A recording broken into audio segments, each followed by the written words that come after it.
नमस्कार दोस्तों, मैं चंदन चौबे आप सबका कानपा एजुकेशन प्लेटफॉर्म पर स्वागत करता हूं।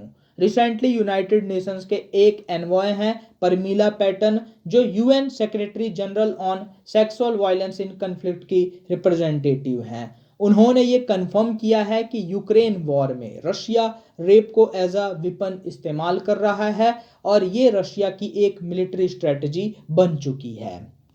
अपने इस लेक्चर में हम जानेंगे कि यूएन ने ये कैसे पता लगाया है कि रशियन सोल्जर्स यूक्रेन में रेप कर रहे हैं और इस वॉर क्राइम को अंजाम दे रहे हैं।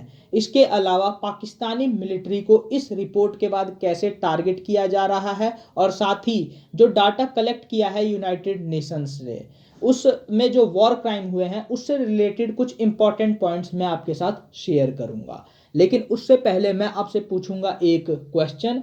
विच country has hosted 90th Interpol general assembly 2022 recently? और आपके ऑप्शन है A USA, B Japan, C Sweden and D India.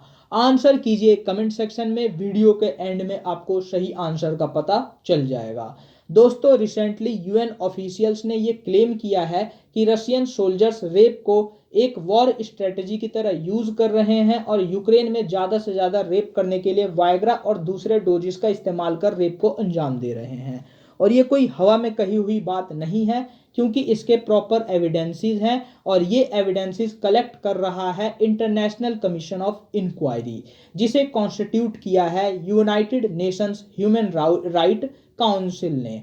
और यहाँ पर ये एविडेंसेस कैसे कलेक्ट किए जा रहे हैं? तो जो कोई भी महिलाएं, बच्चे, आदमी, लड़के वहां से बचकर भागकर आ रहे हैं वो ऐसा बता रहे हैं और इनका प्रॉपर वेरिफिकेशन हुआ है, मेडिकल चेकअप हुआ है, फॉरेंसिक की गई है, सब कुछ किया गया है। इनके स्टेटमेंट को प्रॉपर रिकॉर्ड भी किया गया है और ये सब खुद यूनाइटेड नेशंस करा रहा है, इसीलिए इस पर कोई डाउट नहीं कर सकता। ये एविडेंसेस पूरी तरीके से सच्चे हैं।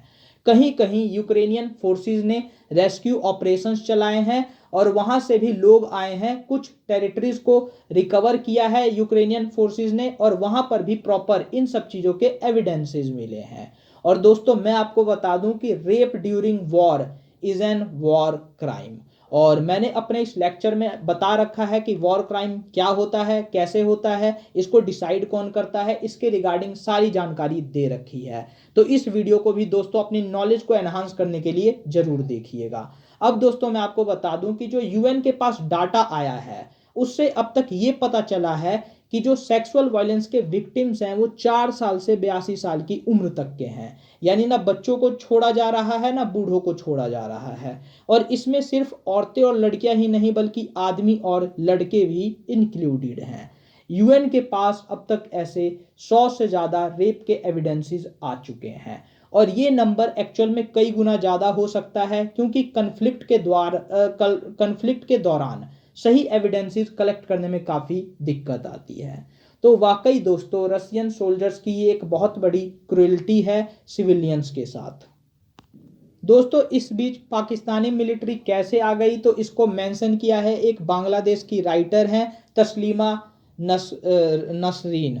तो उनको उनके ट्वीट को आप यहाँ पर देख सकते हैं और इसे जान सकते हैं। यहाँ पर लगाए गए एलिगेशंस तो सच्चे हैं, बट पाकिस्तान का अभी तक इस पर कोई रिस्पॉन्स नहीं आया है। अब दोस्तों, लौटते हैं अपने क्वेश्चन पर। रिसेंटली इंटरपोल जनरल असेंबली को होस्ट किया है इंडिया ने और प्राइम मिनिस्टर मोदी जी ने इस असेंबली को ज्वाइन किया और यहाँ पर स्पीच भी दिया है। और इंडिया में ये असेंबली 25